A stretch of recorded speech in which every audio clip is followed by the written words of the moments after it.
सभी श्रोतागणों को नमस्कार। आज मैं भगवत गीता का 14वां अध्याय सुना रही हूँ। श्री भगवान ने कहा, हे अर्जुन, समस्त ज्ञानों में ही सर्वश्रेष्ठ इस परम ज्ञान को मैं तेरे लिए फिर से कहता हूँ, जिसे जानकर सभी संत मुनियों ने इस संसार से मुक्त होकर परम सिद्धि को प्राप्त किया है। इस ज्ञान में स्थिर होकर वह मनुष्य मेरे जैसे स्वभाव को ही प्राप्त होता है। वह जीव न तो सृष्टि के आरंभ में फिर से उत्पन्न ही होता है और न ही प्रलय के समय भी कभी व्याकुल होता है। हे भारतवंशी, मेरी इस 8 तत्वों वाली जड़ प्रकृति, जल, अग्नि, वायु, पृथ्वी, आकाश, मन, बुद्धि और अहंकार ही समस्त वस्तुओं को उत्पन्न करने वाली योनि माता में मैं ही माता है और मैं ही ब्रह्म आत्मा रूप से चेतन रूपी बीज को स्थापित करता हूँ। इस जड़ चेतन के संयोग से ही सभी चर अचर प्राणियों का जन्म संभव है। हे कुंती पुत्र, समस्त योनियां जो भी शरीर धारण करने वाले प्राणी उत्पन्न होते हैं, उन सभी को धारण करने वाली ही जड़ प्रकृति ही माता है और मैं ही ब्रह्म आत्मा रूपी बीज को स्थापित करने वाला हूँ, पिता हूँ। हे बाहुबली अर्जुन, सात्विक गुण, राजसी गुण और तामसिक गुण, यह तीनों गुण भौतिक प्रकृति से ही उत्पन्न होते हैं। प्रकृति से उत्पन्न तीनों गुण के कारण ही अविनाशी जीव आत्मा शरीर में बंध जाती है।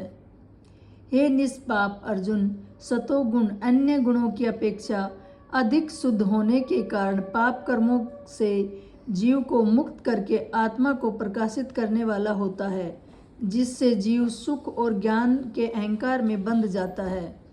हे कुंती पुत्र, रजोगुण को कामनाओं और लोभ के कारण उत्पन्न हुआ समझ, जिसके कारण शरीरधारी जीव सकाम कर्मों फल की आसक्ति में बंध जाता है।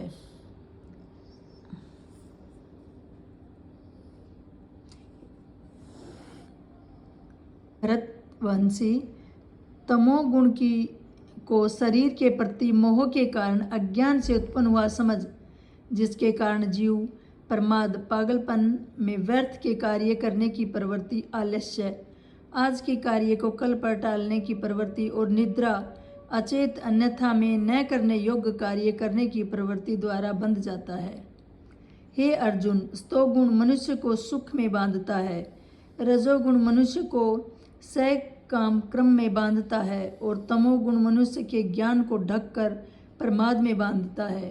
हे भरतवंशी अर्जुन, रजोगुण और तमोगुण के घटने पर सतोगुण बढ़ता है, सतोगुण और रजोगुण के घटने पर तमोगुण बढ़ता है। इसी प्रकार तमोगुण और सतोगुण के घटने पर तमोगुण बढ़ता है। जिस समय इसके शरीर सभी 9 द्वारों, 2 आंखें, 2 कान, 2 नुथने, मुख, गुद्दा और उपसत में ज्ञान का प्रकाश उत्पन्न होता है, उस समय सतोगुण विशेष बुद्धि को प्राप्त होता है। हे भारतवंशियों में श्रेष्ठ, जब रजोगुण विशेष बुद्धि को प्राप्त होता है, तब लोभ के उत्पन्न होने के कारण कल की इच्छा से कार्य को करने की प्रवृत्ति और मन की चंचलता के कारण विषय भोगों को भोगने की अनियंतर इच्छा बढ़ने लगती है।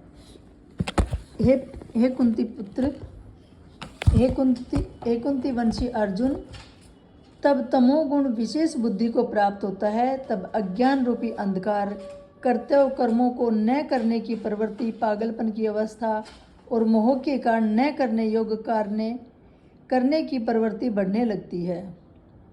जब कोई मनुष्य सतोगुण की बुद्धि होने पर मृत्यु को प्राप्त होता है, तब वह उत्तम कर्म करने वालों के निर्मल स्वर्ग लोकों को प्राप्त होता है। और जब कोई मनुष्य रजोगुण की बुद्धि होने पर मृत्यु को प्राप्त होता है, तब वह सकाम क्रम करने वाले मनुष्यों में जन्म लेता है। उसी प्रकार तमोगुण को बुद्धि होने पर मृत्यु को प्राप्त मनुष्य पशु पक्षी आदि निम्न योनियों में जन्म लेता है। सतोगुण में किए गए कार्य फल का सुख और ज्ञान युक्त निर्मल फल कहा जाता है। रजोगुण में किए हुए कार्य कर्मफल दुख कहा गया है और तमोगुण में किए हुए कार्य कर्मों का फल अज्ञान कहा गया है। सतोगुण की वास्तविकता ज्ञान उत्पन्न होता है। रजोगुण से निश्चित रूप से लोभ ही उत्पन्न होता है और तमोगुण में निश्चित रूप से प्रमाद मोह अज्ञान ही उत्पन्न होता है। सतोगुण में स्थित जीव स्वर्ग के उच्च लोकों को जाता है। रजोगुण में स्थित जीव मध्यम में पृथ्वी लोक में ही रहता है और तमोगुण में स्थित जीव पशु आदि नीच योनियों में नरक को जाता है। जब कोई मनुष्य प्रकृति के तीनों गुणों के अतिरिक्त अन्य किसी को कर्ता नहीं देखता, वह स्वयं को दृष्टा रूप से देखता है, तब वह प्रकृति के तीनों गुणों से परिस्थित होकर मुझ परमात्मा को जानकर मेरे दिव्य स्वभाव को ही प्राप्त होता है। जब शरीरधारी जीव प्रकृति के इन तीन गुणों को पार कर जाता है, तब वह जन्म मृत्यु बुढ़ापा सभी प्रकार के कष्टों से मुक्त होकर इसी जीवन में परम आनंद स्वरूप अमृत का भोग करता है। अर्जुन ने पूछा, हे प्रभु, प्रकृति के तीन गुणों को पार किया हुआ मनुष्य किन किन लक्षणों के द्वारा जाना जाता है और इसका आचरण कैसा होता है, तथा वह मनुष्य प्रकृति के तीनों गुणों को किस प्रकार से पार कर पाता है। तब श्री भगवान ने कहा, जो मनुष्य ईश्वरीय ज्ञान रूपी प्रकाश सतो गुण तथा कर्म करने में आसक्त रजोगुण तथा मोह रूपी अज्ञान तमो गुण के बढ़ने पर कभी भी उनसे घृणा नहीं करता तथा समान भाव में स्थित होकर न तो उनमें परवर्त होता है और न ही उनमें निवर्त होने की इच्छा ही करता है। जो उदासीन भाव में स्थित रहकर किसी भी गुण के आने जाने से विचलित नहीं होता और गुणों को ही कार्य करते हुए जानकर एक भाव स्थित रहता है, जो सुख और दुख में समान भाव में स्थित रहता है, जो अपने आत्म भाव में स्थित रहता है, जो मिट्टी पत्थर और स्वर्ग को एक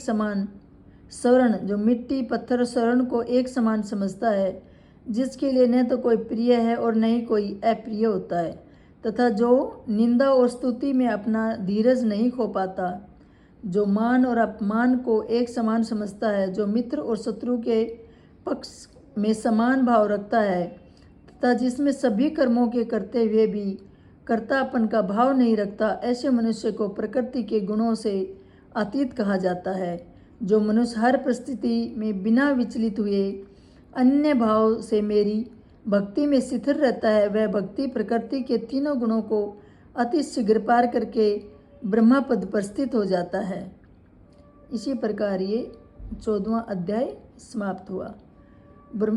उस अविनाशी ब्रह्म पद का मैं ही अमृत स्वरूप, शाश्वत स्वरूप, धर्म स्वरूप और परम आनंद स्वरूप एकमात्र आश्चर्य हूँ। जय श्री कृष्ण।